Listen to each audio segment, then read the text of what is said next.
All right, so have you ever like sold garbage bags door to door when you were 12? Huh. Or how about like owning the most popular bar in your town when you were still in college? I guess probably not. But that's exactly how today's deep dive subject got his start.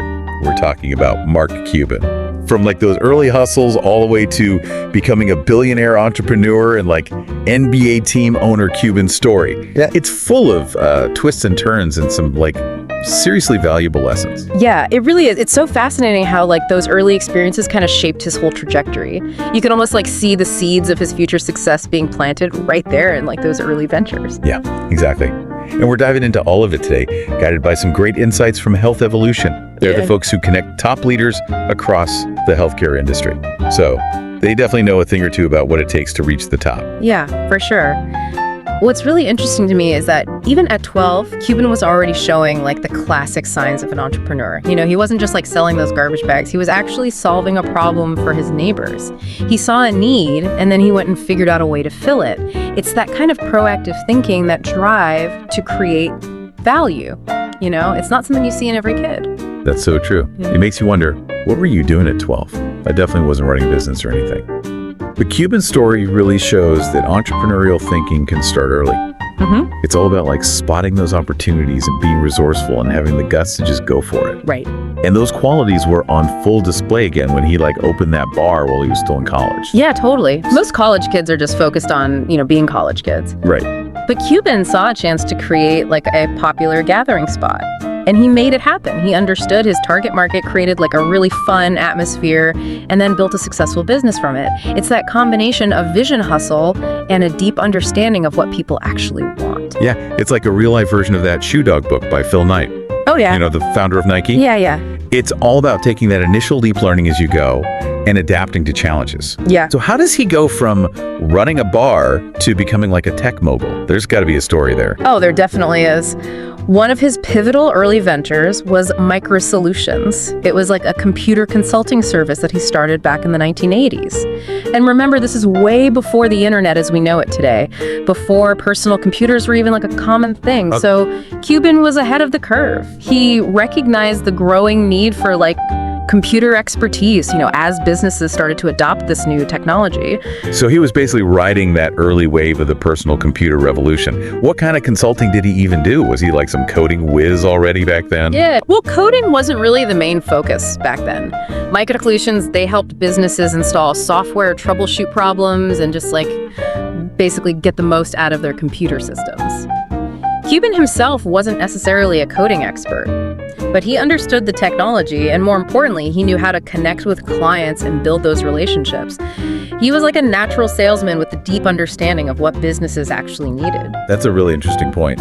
It's not always about being the most technical person in the room. It's about understanding how technology can solve those problems and then being able to effectively communicate that value to other people. Exactly. And those skills really served him well when he eventually sold Micro Solutions to CompuServe back in 1990 for a cool $6 million. $6 million. That's got to be life-changing money, especially back then. But it's interesting to think about that in the context of his later success. You know, it was a huge win, but it was just the beginning. Exactly. That sale gave him like the financial freedom and the experience to really dive into the world of the internet. And that brings us to what many people consider his biggest success story before Shark Tank Broadcast.com. Oh, wow. Broadcast.com. Now, that's a name that brings back some memories. Yeah. Streaming audio over the internet, especially like sports, just Yeah. seems so normal now. But it was revolutionary back then.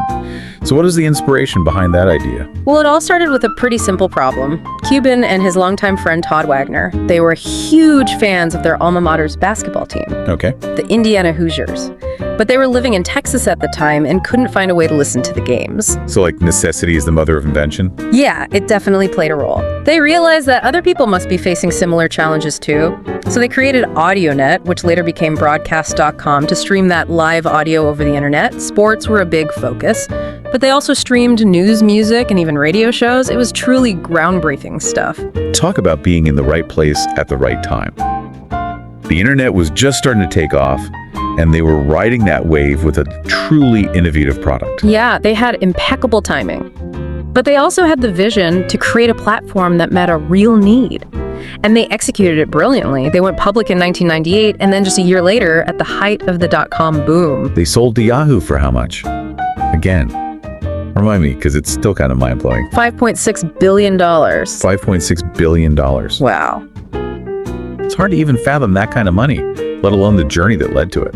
It's a classic example of identifying a market opportunity and then having the foresight and the grit to build something truly impactful. I'm really curious to learn more about how he navigated that whole dot-com bubble and how he transitioned into all those post-broadcast.com ventures.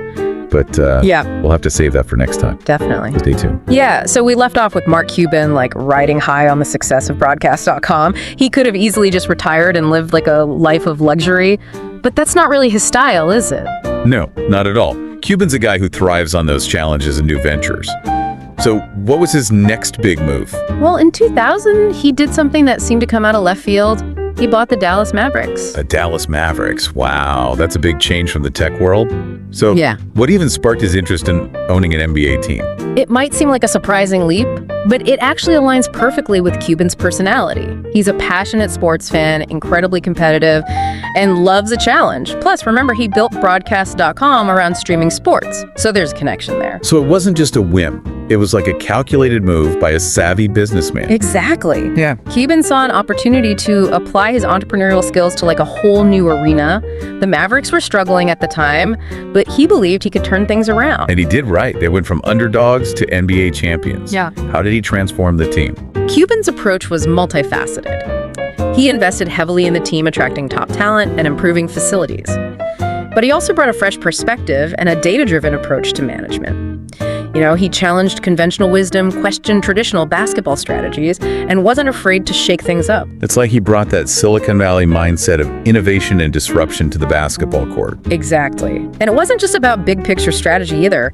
Cuban was also super involved in the day-to-day operations, even getting down to the nitty-gritty details. Well, I've heard stories about him attending every game, sitting courtside, even getting into it with the refs. He wasn't just a passive owner watching from the sideline. Oh, definitely. Yeah. His courtside antics are legendary.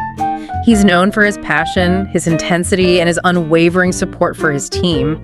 That hands-on involvement created a winning culture and fostered a strong sense of camaraderie. It sounds like he applied those same principles of building a successful company to building a championship team.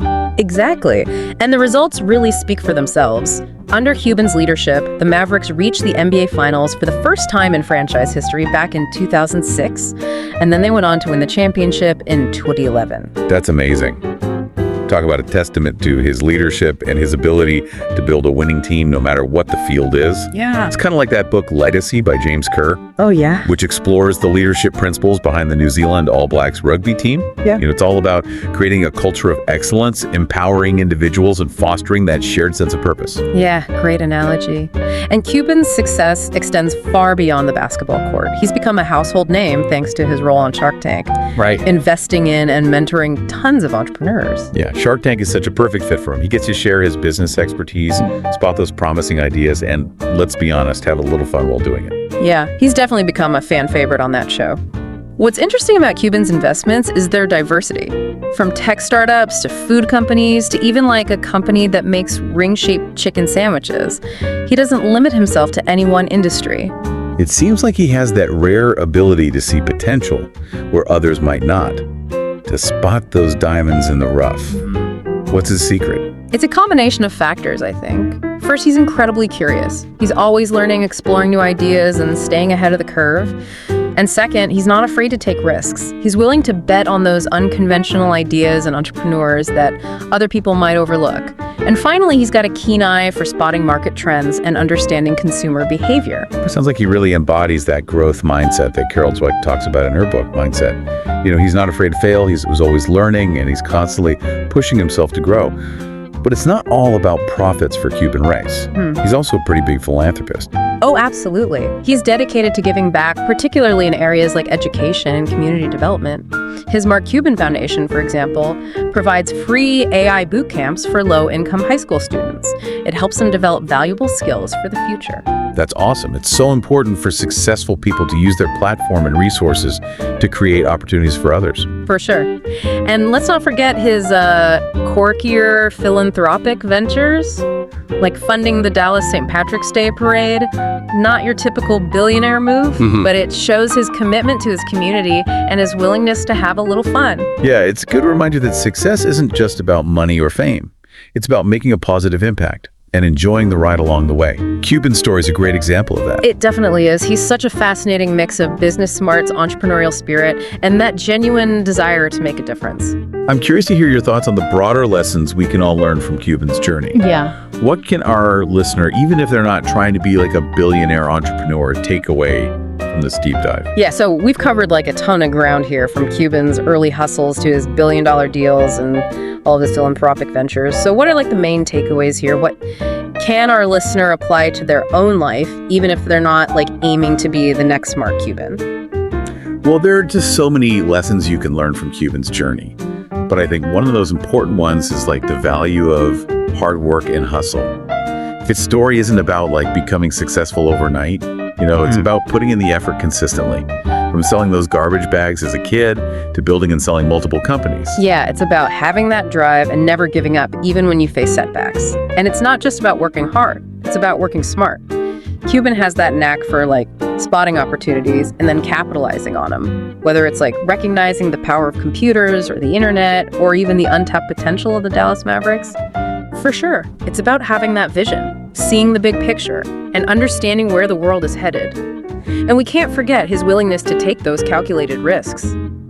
Selling broadcast.com at the peak of the dot-com bubble was a huge gamble, but it paid off big time. He wasn't afraid to bet on himself and his vision, even when other people might have doubted him. It's like that classic saying, the bigger the risk, the bigger the reward. But it's not about just jumping into anything without thinking. It's about calculating those risks, doing your research, understanding the market, and trusting your gut. And Cuban definitely has a talent for assessing those opportunities and making those tough decisions. Yeah. Another key lesson is the importance of continuous learning and adapting. Cuban didn't just limit himself to one industry. He moved from software to sports to entertainment and beyond, always expanding his knowledge and skills. Right, he's like a true generalist, embracing new challenges and always looking to learn and grow. It reminds me of something we talked about earlier. Success isn't just about making money. It's about using what you have to make a positive impact on the world. Cuban's philanthropy, his dedication to education and community development, those are all part of his success story too. Definitely. True success isn't just measured by money, but by the positive impact you make on the world. And Cuban's story is a great example of that. Absolutely. So as we wrap up this deep dive into Mark Cuban's world, what's the final thought you want to leave our listeners with? What's that one key takeaway they can remember? Don't be afraid to dream big, work hard, and take those calculated risks. Remember, success is not just about what you gain. It's about using your talents and resources to make a positive impact. And who knows, maybe you'll be the next Mark Cuban. What an inspiring message. From selling garbage bags to owning an NBA team, Mark Cuban's journey is full of valuable lessons. So go out there, embrace that entrepreneurial spirit, and remember, the only limit is your imagination. Thanks for joining us on this deep dive.